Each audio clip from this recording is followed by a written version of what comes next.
Hi hello ಎಲ್ಲರಿಗೂ price lord ಸ್ವಾಗತ ಸುಸ್ವಾಗತ ನಮ್ಮ ಒಂದು ಗುಡ್ ಫ್ರೈಡೇ ಸೀರೀಸ್ನ ವಿಡಿಯೋಸ್ಗೆ. ಯೇಸು ಸ್ವಾಮಿ 3 ದಿನಗಳ ಕಾಲ ಸಮಾಧಿಯಲ್ಲಿ ಏನು ಮಾಡ್ದ, ಶಿಷ್ಯರು 3 ದಿನಗಳ ಕಾಲ ಏನೇನು ಮಾಡಿದ್ರು ಹೊರಗಡೆ, ಮತ್ತು ರೋಮ ಸಾಮ್ರಾಜ್ಯದಲ್ಲಿ ಏನೇನೆಲ್ಲ ಆಯಿತು ತಿಳ್ಕೊಬೇಕಾ? ಈ ವಿಡಿಯೋನ ನೋಡಿ.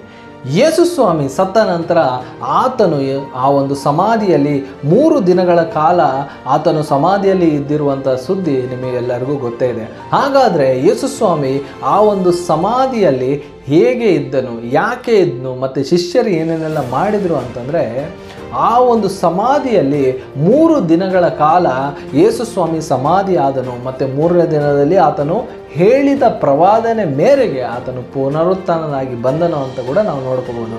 ಹಾಗಾದರೆ ಈ 3 ದಿನಗಳ ಕಾಲ ಆತನು ಪುನರುತ್ಥಾನ ಆಗಬಾರ್ದು ಅಂಥೇಳಿ, ಮತ್ತು ಆತನ ಶಿಷ್ಯರು ಬಂದು ಈತನ ದೇಹವನ್ನು ತಗೊಂಡು ಹೋಗಬಾರ್ದು ಅಂಥೇಳಿ ರೋಮಾಪುರದ ಒಂದು ರಾಜರುಗಳು ಮತ್ತು ಸೈನಾಧಿಕಾರಿಗಳು ಆತನ ಸಮಾಧಿಗೆ 3 ಲೇಯರ್ಗಳ ಒಂದು ಭದ್ರತೆಯನ್ನು ಒದಗಿಸುವುದನ್ನು ನಾವು ನೋಡ್ಬೋದು.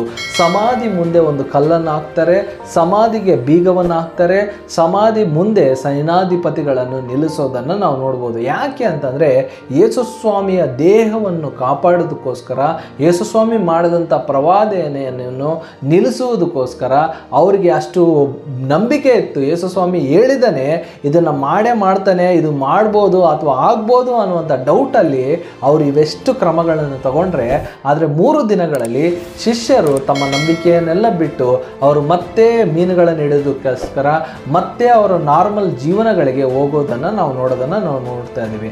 ಹಾಗಾಗಿ ಈ ಒಂದು ರೋಮಾಪುರದ ಸಾಮ್ರಾಜ್ಯದಲ್ಲಿ ಏನು ಮಾಡಿದ್ರು ಅಂತ ನಾವು ತಿಳ್ಕೊಂಡ್ವಿ, ಶಿಷ್ಯರು ಏನು ಮಾಡಿದ್ರು ಅಂತ ತಿಳ್ಕೊಂಡ್ವಿ, ಸಮಾಧಿಯಲ್ಲಿ ಯೇಸು ಸ್ವಾಮಿ ಏನು ಮಾಡ್ದ ಅಂತ ಕೂಡ ನಾವು ಈ ವಿಡಿಯೋ ಮೂಲಕ ತಿಳ್ಕೊಳ್ಳೋದನ್ನು ನಾವು ನೋಡ್ಬೋದು.